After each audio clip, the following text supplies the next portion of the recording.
everybody. I'm Chris Thompson, and this is session number 7 of Brain Software with Dr. Mike Mandel. He's a lover of Bengal cats, rainy weather, and the world's foremost AC/DC fan. Welcome again, Mike. Thanks, Chris. Great to be back again. Here we are in Toronto, Canada, the ground zero, the epicenter of hypnosis worldwide. And I think that we decided that this show, number 7, would continue along the lines of where we left off in podcast number 6, which was messing with people's minds, because we had a chance to cover some great stuff, but there's so much more to cover. There's always a lot to cover when you're messing with people's minds, Chris. So we'll go through a bunch of stuff. Before we begin, though, Mike, I was just flipping through Google News Reader, and I didn't have a chance to read it yet, but I saw a headline about somebody claiming to have set a new world's record for hypnosis or something. Oh, yeah, I saw that. I saw that in a Toronto newspaper. I didn't read it. Did you have a chance to read anything about it? I flipped through it. A friend brought it over last night and wondered what I thought of it. It's very interesting. I think someone has broken the world record and has managed to hypnotize 423 people at once or something, and it had a photograph of a number of people sitting in a room, some with their hands raised, and it immediately raises the question, how does one know? Has someone checked with all of these people to ensure that they are in fact in trances? In reality, 423 is a rather pallid number when you compare it to the brilliance of someone like Hitler when it came to controlling people's minds and getting entire groups behind him. How about Obama?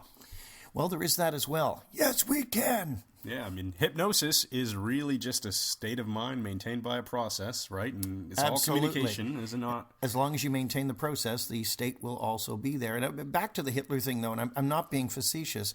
A friend of mine years ago, Alfred Wiener, who survived the concentration camps, he passed away a few years ago in his 90s, and he told me that he saw Hitler in his early days when he was coming to power, just before he became big. And he said the man had nothing. He thought, oh, he's going nowhere. This guy's not going to be anything at all. And he said he heard him again a couple of years later and something had drastically changed. We know now that Hitler sat in at over 200 different hypnosis demonstrations, and he certainly used this means of control for ill instead of good, and managed to rally virtually an entire population behind him. But bottom line is, it sounds like the idea of claiming any kind of world record for mass hypnosis is a little bit silly. Well, it seems a bit silly, yes. All right, so now that we've gotten that out of the way, let's get wide awake now. Let's get on to more productive methods of messing with people's minds. So let's talk about confusion principles. On the last podcast, we spent some time talking about the use of negatives and how you can stack negatives in a statement and confuse people. Let's recap that quickly, and then let's go and talk about some other ways of introducing confusion and how we can use that as a segue into trance. Well, you're talking about stacking negatives specifically here? That and other things like phonological ambiguities, grammatical. Oh, right. Well, anything you can use to create any kind of ambiguity verbally is the verbal equivalent of an optical illusion. So an optical illusion typically causes visual ambiguity where it's hard to determine what something actually is. The classic case, of course, is the vase. That is two faces looking at each other and the brain shifts back and forth between the two. Well, we can create phonological ambiguity. I mean, the classic one that Bandler and Grinder would always talk about was the phrase, hypnotizing hypnotists can be tricky. I mean, there's certainly more than one way to take that.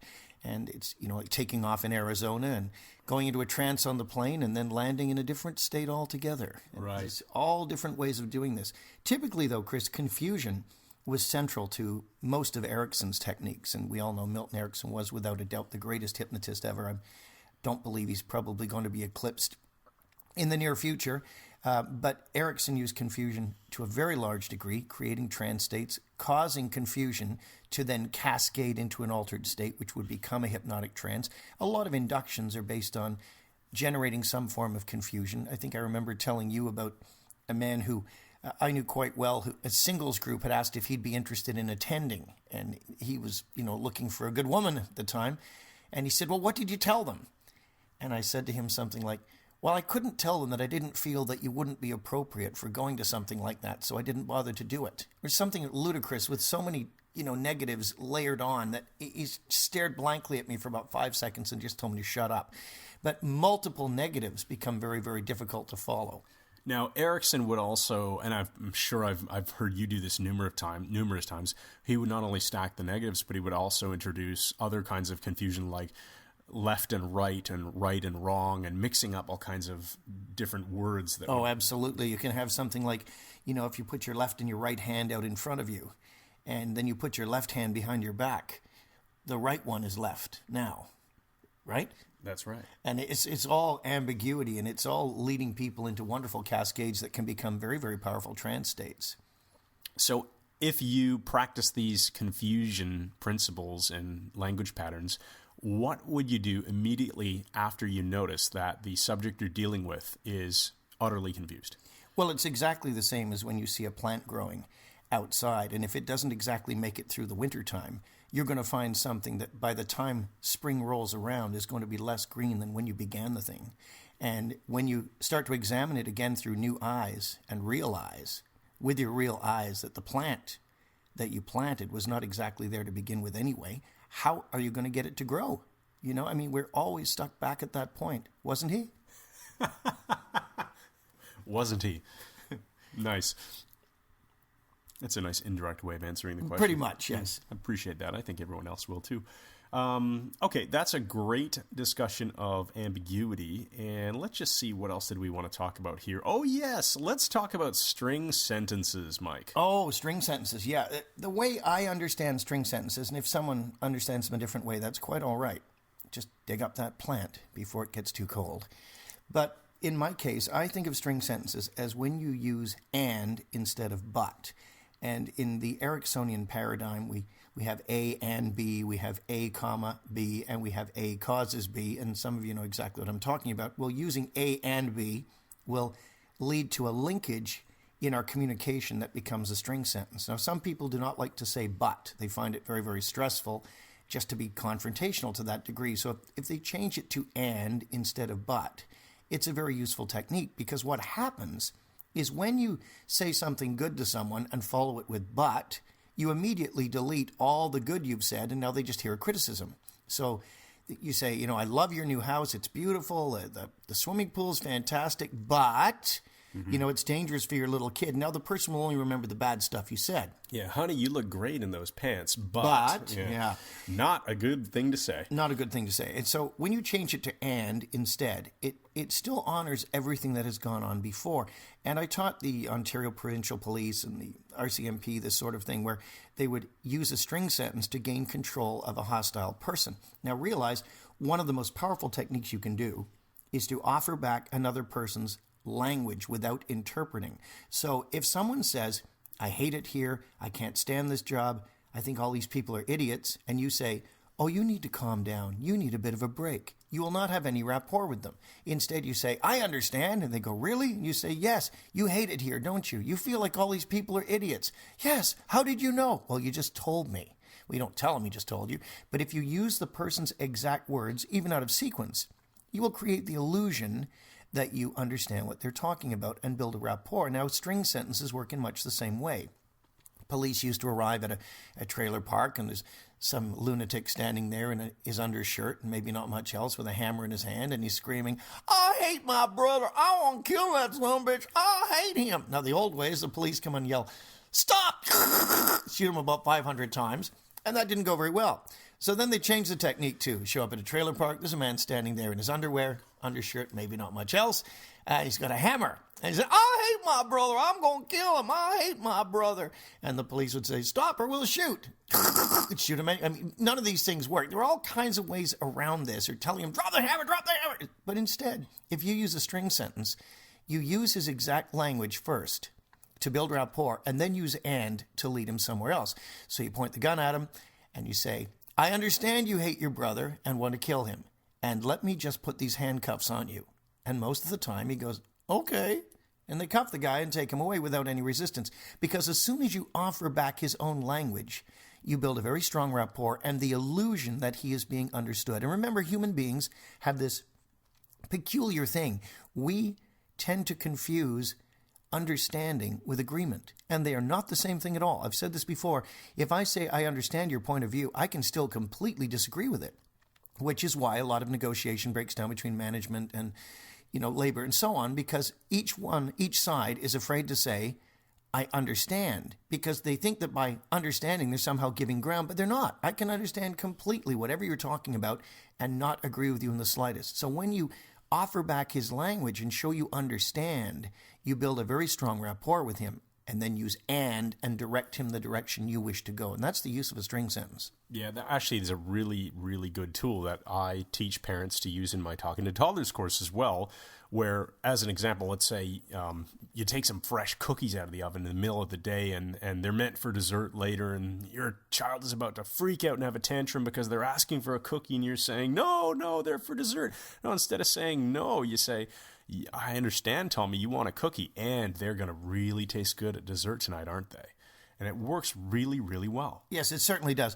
And let me just give you a plug, Chris, because I don't think I have. Chris Thompson has a phenomenal series of recordings called Talking to Toddlers, and this is a really first-rate program. He's had great results with it. People worldwide are using this.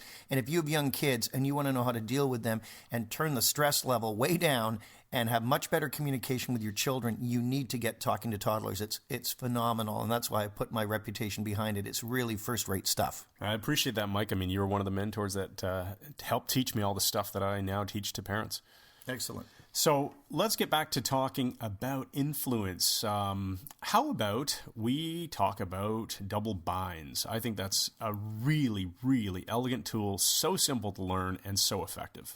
Double binds are a very useful linguistic tool as well. Basically, when you use a double bind, you offer someone only two alternatives, either A or B. Now, the peculiarity of the human mind is that when we are confronted by a pair of alternatives, we typically do not look beyond them to see if there's a third, fourth, or fifth alternative. And so we tend to stop just at the two that are placed in front of us and decide between them.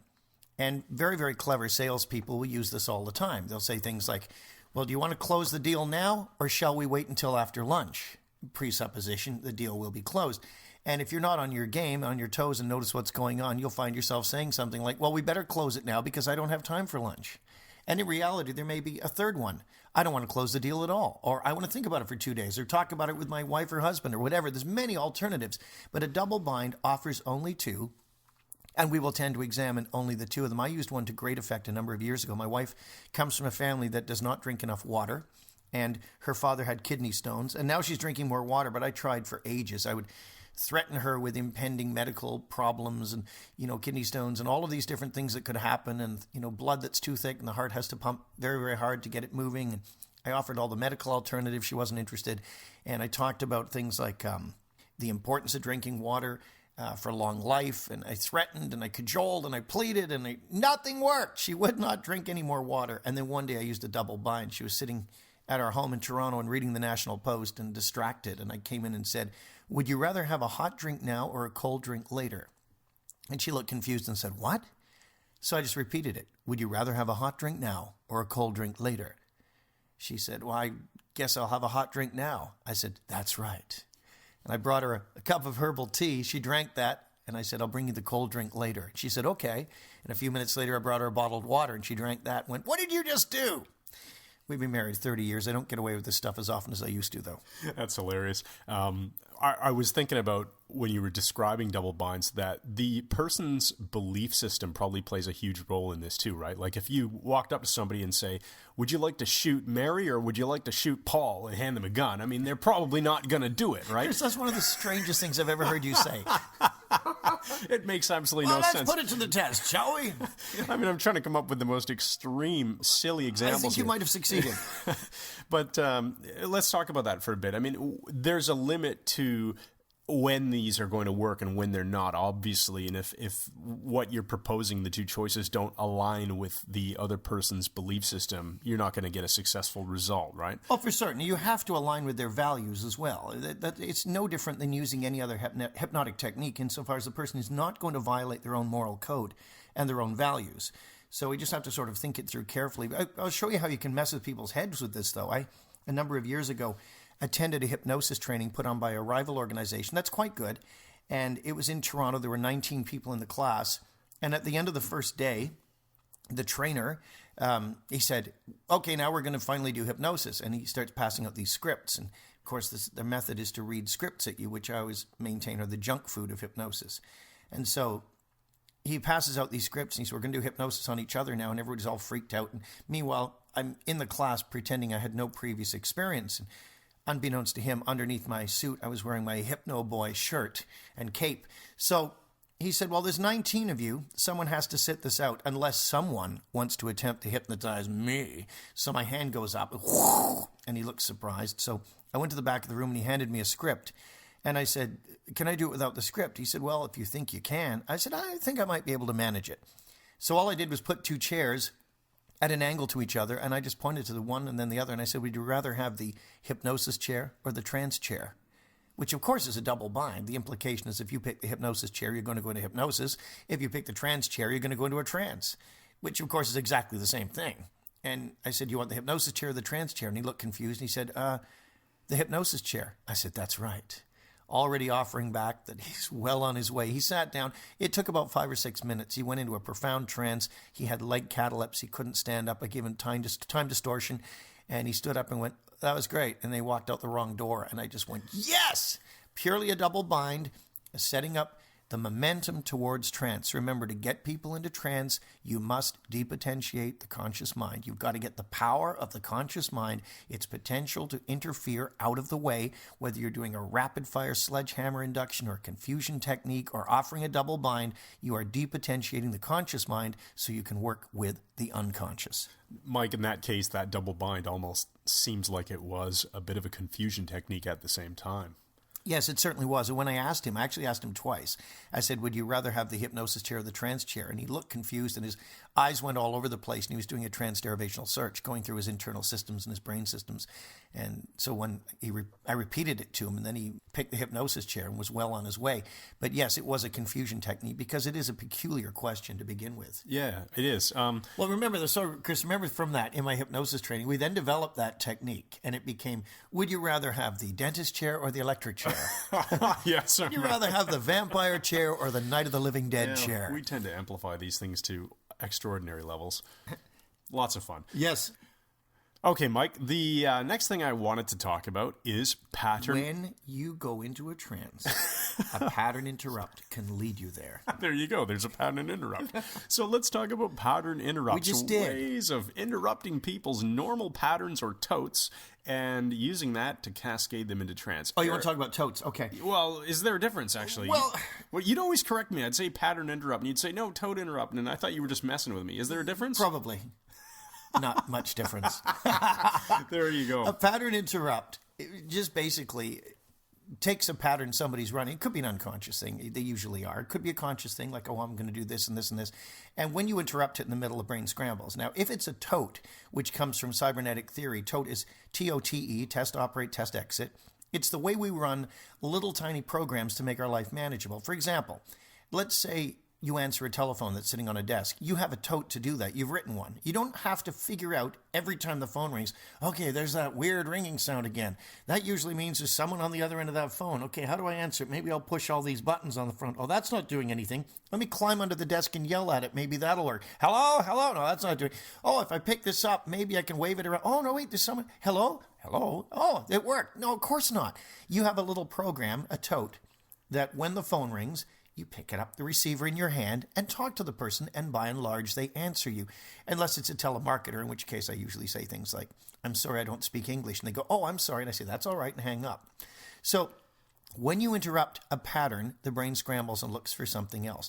Now, the interesting thing is, a tote like that is a complete little program. We test it. Oh, is the phone ringing? Yes. Operate program. Pick up phone in hand, speak into it, test. Am I speaking into the phone? Is it all working? Yes. Exit program, and forget about it. Now, when you interrupt at any part of this micro program, this tote, the brain scrambles and looks for something that'll make sense, and you can cascade them into a trance very, very quickly there. I got a guy in a restaurant in England by just saying to him, interrupting every time he reached out for something on the table. I'd move it closer and closer until he could reach it easily. Then I started moving it further away, just salt and pepper and that, just during our conversation, and he didn't really notice. And then when he reached for the salt the final time, I took it out of his hand, and he looked surprised, and I said, eyes closed now. And he went right into trance. I mean, just letting him set up the pattern of reaching for salt, putting it on the Indian food, a bit of hot sauce. interrupting it can then be used to bring on trance quickly. And of course, the most famous example of a TOTE interrupt is Erickson's Handshake Interrupt, right? Oh, yes, the Milton H. Erickson Handshake Interrupt Rapid Induction. There's various ways of doing this, some very elegant that typically can be traced back to old Milton, and then some less elegant that tend to be people's own, as soon as someone says, well, this is my variation of the such and such, I'm usually thinking, it's probably going to suck in some way. Because when you get these elegant, amazing techniques and do your variation or your version, what it usually means is you're just doing it wrong. Yeah, attaching your name to it for ego doesn't make it better. So Erickson would take a handshake, he'd interrupt a handshake in the middle, which of course is a TOTE, wouldn't let the handshake be completed, had direct the person's hand towards their face, they get eye closure, go into trance, he'd give them instructions, and then if he shook their hand at the end, the person becomes amnesic for the entire experience. Because you're closing the loop, right? Absolutely, yep. That's really, I love that stuff. That's just awesome to see it done and to learn about it. And now, let's talk about anchored states here too, because that's another great subject that we never touched on. Creating anchors and then firing off those anchors to trigger emotional states in people. How can that be used to influence? Okay, well, anchors are basically a stimulus that are attached to a state. And unlike B.F. Skinner's classical conditioning, which of course really goes back to Ivan Pavlov, bell ringing, dog salivating, which really goes back to William Whitmire, who discovered the knee-jerk reflex, as Tad James so wonderfully explains. When you're setting up something in classical conditioning, it takes a lot of repetition to make it work. Well, in anchoring, you really only have to set it once if it's done properly. All you are doing is ensuring that you set it at a peak state. When the state is at its peak, if you do something distinctive, different, and replicable at that moment, when you do that replicable, distinctive thing again, the person will immediately exhibit the same state. I've done this with people just in casual conversation, fire off states of, say, forgetfulness. I was at a friend's kitchen once many years ago in Mississauga, Ontario. He's since moved to Florida. It's my very good friend, Michael Anthony, who's a phenomenal hypnotist, does a lot of great stage stuff. And I wonder if he's listening to this now. Anyway, we were at someone's house, and he'll know who it was. It was Sylvia. She was standing in the kitchen and was telling me something.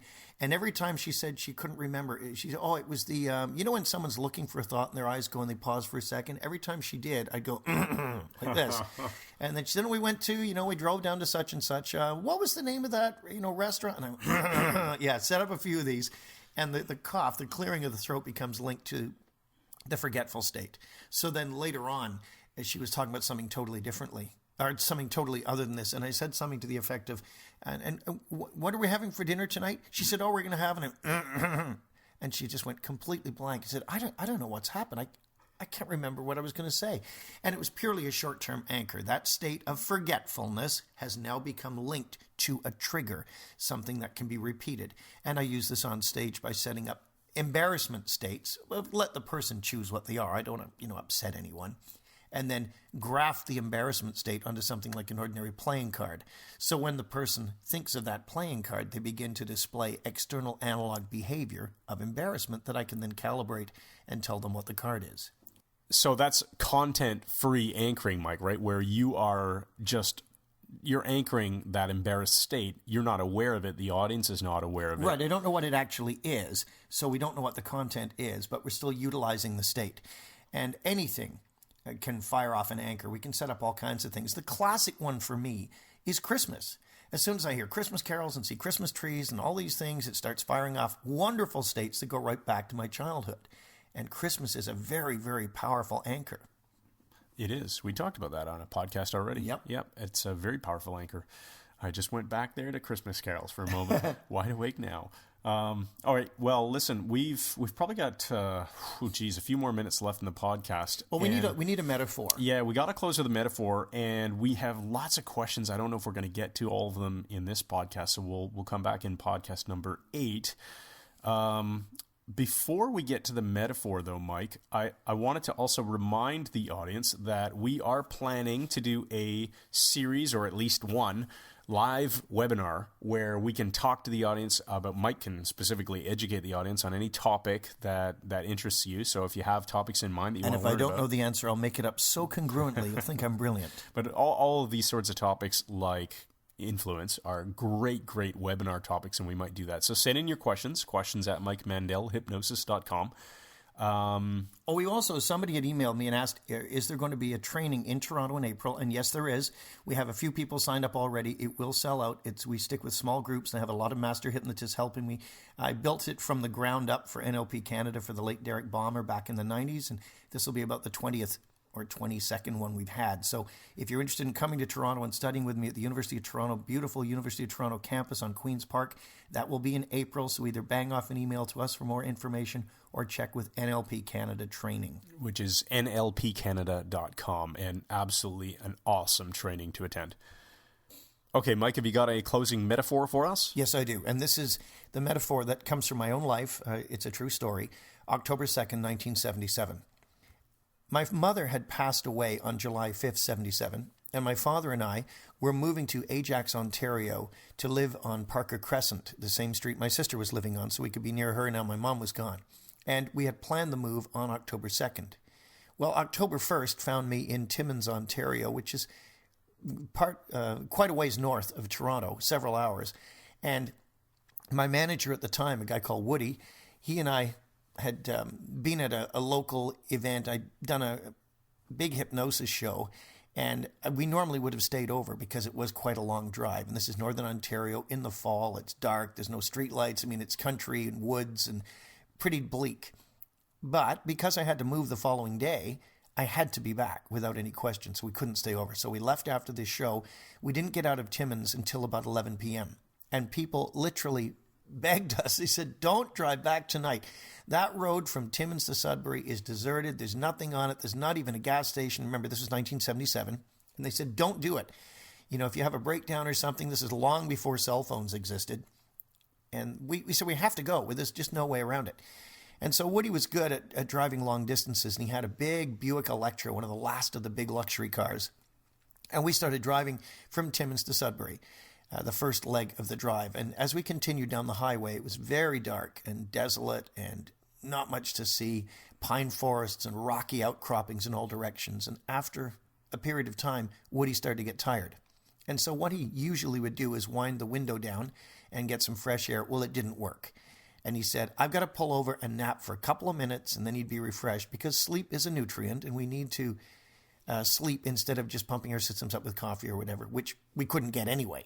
So just after he said he wanted to find somewhere to sleep, he pulled over in the car. There was a wonderful spot just off the road on a sheet of shale where the car just fit perfectly. And off to our right, because we're driving the right-hand side of the road, off to our right was a rocky outcropping rising up into the pine forest. And so we stopped there. He shut the engine off, tilted his seat back a bit, and he started to doze, and so did I. And after about 3 minutes, I was in a hypnagogic state, which is the state just before falling asleep. And I started to hear this sound, and it was going, like that weird sound. And I thought it was Woody snoring. Now, unbeknownst to me, Woody was also listening to it and thinking it was me. So we're both there in silence listening to this sound. And then it started getting closer. And there was a thud with it, with each step. Like this. And suddenly, we both at the same second realized there was something right outside the car. You could hear this thumping footstep. And it was at the passenger side of the car on the right-hand side. So behind me, on my side of the car, we both sat up at the same moment. And just then something big jostled the car. And this Buick Electra just shifted side to side. And we yelled, get out of here, go, go, go, go. And he started the car. And we went roaring up the road as fast as we could. And adrenaline charged. And people said, well, did you stop and look back? I said, it was the last thing on our mind to take a look at whatever this was. And I have no idea what it was. It absolutely happened. It wasn't a bear because it was on two legs. You could hear the thumping. It was definitely on two legs, and it was putting its feet down heavily. And we looked at the clock when we stopped because we didn't want to sleep long. And we had only been there about 3 minutes. So whatever it was came down out of the woods immediately when we stopped there and jostled the car. Woody always claims it was a Sasquatch. I have no idea. But the alternative, something from another planet, is even worse. So it actually happened. And that's the story of October 2nd, 1977. We were wide awake by the time we got home still because the adrenaline charge was so high. whenever you tell these stories, I always wonder what the heck the meaning is, and I guess I don't need to analyze it, just let it sink in. That's right. So that's it for podcast episode number 7 of Brain Software with Dr. Mike Mandel. I'm Chris Thompson, and as a reminder, send in your questions to questions@mikemandelhypnosis.com. Head on over to the website, mikemandelhypnosis.com. Sign up for our email list so we can send you all kinds of goodies and questions and answers. And head on over to iTunes and leave a rating for the podcast. Every single rating helps our rankings improve and get us in touch with more and more listeners. Hope you enjoyed the show, and we'll be back on podcast number 8. Naomi, come and look out the window. The Mayans were right. The sky's full of flying saucers, and they're playing the most beautiful music.